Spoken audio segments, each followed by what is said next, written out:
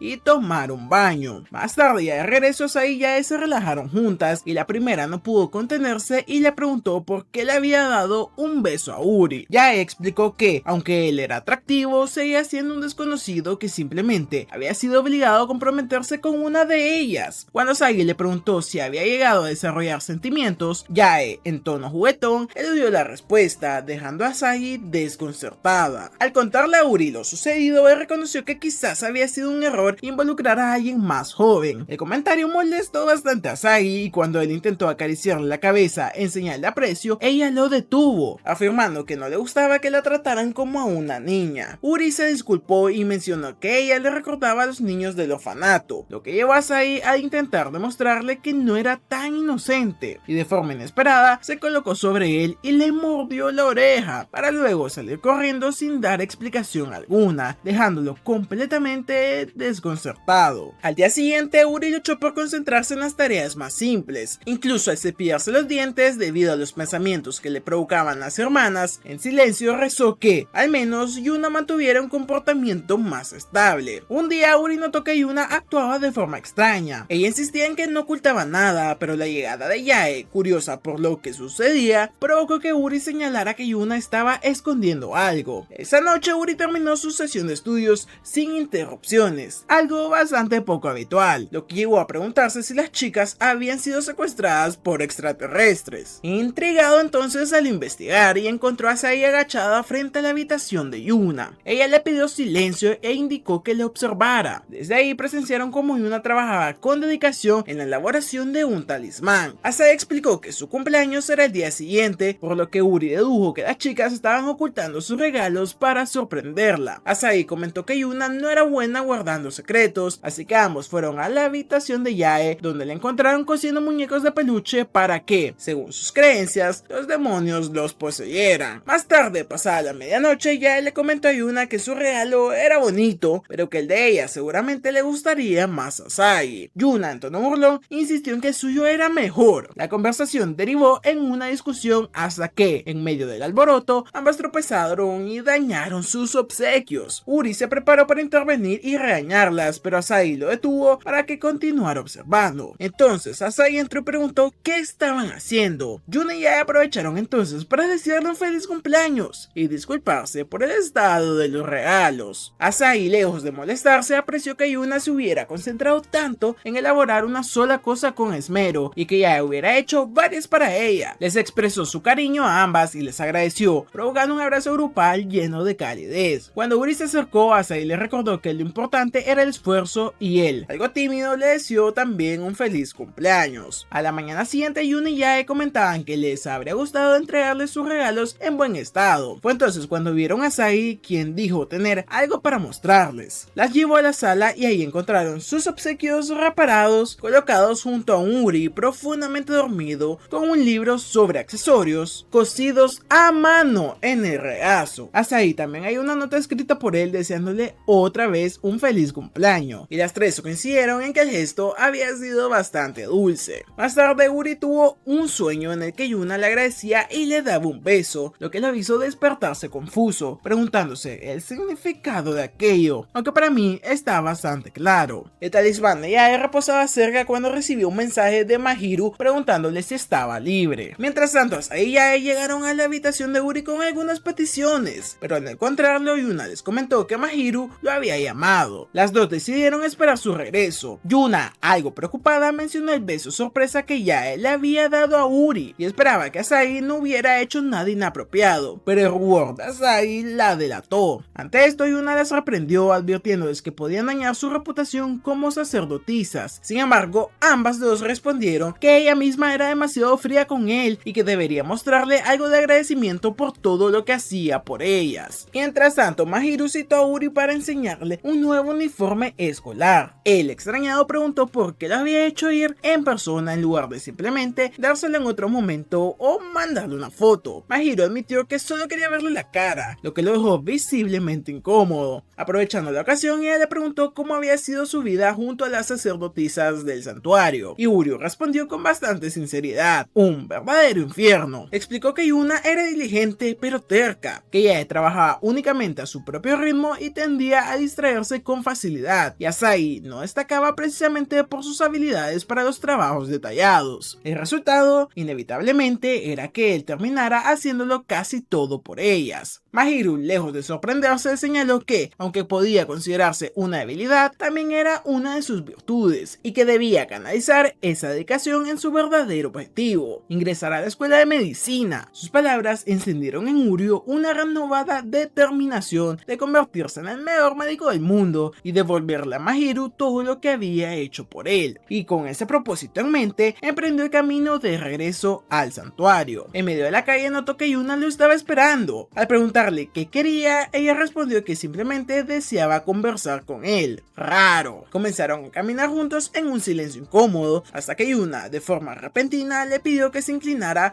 para masajearle los hombros. Uryu, desconcertado, no pudo evitar preguntarse qué le pasaba. En ese instante, Yuna reparó en que uno de sus cordones estaba desatado y se agachó para atarlo. Uryu, al percatarse de la posición en la que estaba, insistió en hacerlo el mismo. Aún así, Yuna comentó que solo intentaba expresarle su gratitud. Fue entonces cuando Uryu recordó su sueño reciente y se dio cuenta de que la escena estaba ocurriendo exactamente igual. Si el sueño era realmente profético, lo siguiente sería que ella intentara besarlo. Sin embargo, Yuna únicamente volvió a darle las gracias, lo que le produjo un momentáneo alivio, hasta que una transeúnte le empujó accidentalmente hacia él, produciendo la misma situación del sueño. Esta vez Uryu reaccionó rápido y puso la mano entre ambos para evitar el contacto, aunque en su interior confirmó que el sueño había sido bastante acertado. Yuna, algo nerviosa, sacó una bolsa de sal y la lanzó al aire para purificar el ambiente, antes de sugerir que continuaran con su camino. Mientras él se alejaba, volvió a su actitud habitual, pero ella, recordando lo cerca que estuvieron de besarse, arrojó un poco más de sal sobre sí misma, como si quisiera limpiar su propio corazón. Esa noche Uryu tuvo otro sueño, en el que las chicas llegaban a un nuevo santuario en Arashiyama. Yuna aparecía distraída, ya demostraba una expresión de sorpresa y Asahi parecía haberse desmayado. La última imagen antes de despertar era la de todas ellas durmiendo junto a él. A la mañana siguiente, durante el desayuno, Yuna sugirió que fueran a Tsukigami. Cuando Uryu preguntó qué era, Asahi explicó que se trataba de un santuario ubicado en Arashiyama. La mención lo dejó helado, coincidía exactamente con su sueño. Asahi continuó diciendo que ahí la maestra del santuario les había enseñado a ser sacerdotisas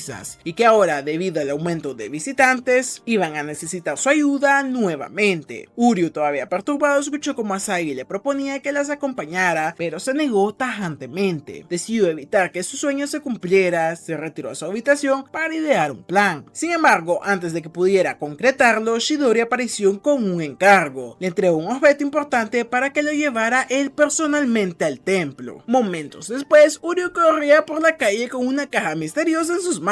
Para llegar al santuario, comprendió que alterar el destino no sería tan sencillo como había imaginado. Más tarde, Uryu rompió la sala llevando consigo el misterioso objeto de Chidori. Con gesto serio afirmó que aparentemente contenía algo maligno, y las chicas sorprendidas se preguntaron si acaso un espíritu había sido sellado en su interior. Antes de que cundiera el pánico, una mujer de porte imponente intervino para calmarlos. Se presentó como Yomiko, asistente del sacerdote del santuario. Intrigado, Uryu preguntó qué significaba exactamente ese título, y Asahi explicó que era un rango dentro del sacerdocio, lo que convertía a Yomiko en la maestra de las doncellas del santuario. Ante la duda sobre qué hacer con la caja, Yomiko pidió que se la entregaran. Su presencia adquirió un aire solemne, casi heroico, mientras la abría, solo para revelar que en su interior había mochi de canela. Con tranquilidad, Yomiko colocó los dulces sobre la mesa e invitó a todos a disfrutar. Mientras comía, comenzó a explicar que el santuario Tsukigami estaba dedicado al dios de la luna, cuya misión era guiar a las personas para que salieran de sus preocupaciones hacia la luz y la esperanza. Yuna añadió que incluso existía la creencia de que Tsukigami podía hacer realidad los sueños, aunque más como una leyenda que como un hecho. Según las historias, en una noche de luna llena, si alguien caminaba sobre un arco iris iluminado, sus deseos se cumplirían. Las chicas aprovecharon para contarle a Yomiko que últimamente habían recibido más visitantes antes de lo que era habitual y que les resultaba difícil mantener el ritmo, por lo que buscaban su consejo. Yumiko sintió con compresión y comenzó a dirigirse a cada una de ellas. Le dijo a Asagi que se había vuelto mucho más bonita desde la última vez que la vio. Ayuna le pidió que dejara de llamar a la maestra porque no era lindo, y ella agarró las defensas sin previo aviso, asegurándose de que aún tuvieran jugo, provocando que Uri se preguntara si aquella mujer estaba completamente en sus cabales. Acto seguido anunció que había reservado un balneario para todos. Durante el trayecto hacia la posada, Uri comentó que debía regresar a sus estudios, pero se detuvo al notar un grupo de Miko alineadas. Yumiko le explicó de que se trataba de una rutina diaria para ofrecer gratitud a los dioses, e incluso Yuna quedó impresionada por su capacidad para supervisar a tantas doncellas, y Uryu tuvo que reconocer que la había juzgado mal. Asagi, inspirada, afirmó que algún día su santuario sería igual de grandioso. Como respuesta, Yumiko le dio más caricias en la cabeza, ignorando por completo cualquier concepto de espacio personal. Las demás chicas se sumaron a la interacción y Uryu observó cómo se vinculaban con ella antes de que pudiera despedirlas. En la posada, Uryu aprovechó un momento a solas para preguntarle por qué había evitado responder a las preguntas de las chicas durante el almuerzo. Yumiko elogió su capacidad de observación, pero aclaró que no pensaba darles consejos porque la carga sería demasiado para que la manejaran. Cuando las chicas intentaron protestar, Yumiko las interrumpió para cuestionar si realmente estaban listas para dedicarse por completo al santuario. Les recordó que Asagi y Yuna pronto enfrentarían exámenes de ingreso, mientras que Yae debía comenzar a pensar en su carrera tras la universidad. Les advirtió que la vida solo se vive una vez y que debían descubrir cuáles eran sus verdaderos sueños. Yuna insistió en que estaba preparada para dedicar su vida a su familia, a los visitantes y al santuario, pero Yumiko replicó que el simple sentido de la responsabilidad no era suficiente. Asagi trató de convencerla de que ya eran doncellas adecuadas, a lo que Yumiko respondió que, si eso fuera cierto, no necesitarían de su ayuda, y Yae por su parte no supo ni qué decir. Cuando Yumiko se disponía a marcharse, Uryu intervino acusándola de ser innecesariamente fría y de no reconocer cuánto se esforzaban las chicas por el santuario. Ella, sin inmutarse, le recordó que él también tendría que casarse con una de ellas si quería garantizar su supervivencia, y le preguntó si realmente lo había pensado en serio, y la pregunta dejó a Uryu sin palabras. Finalmente Yumiko les indicó que reflexionaran sobre su futuro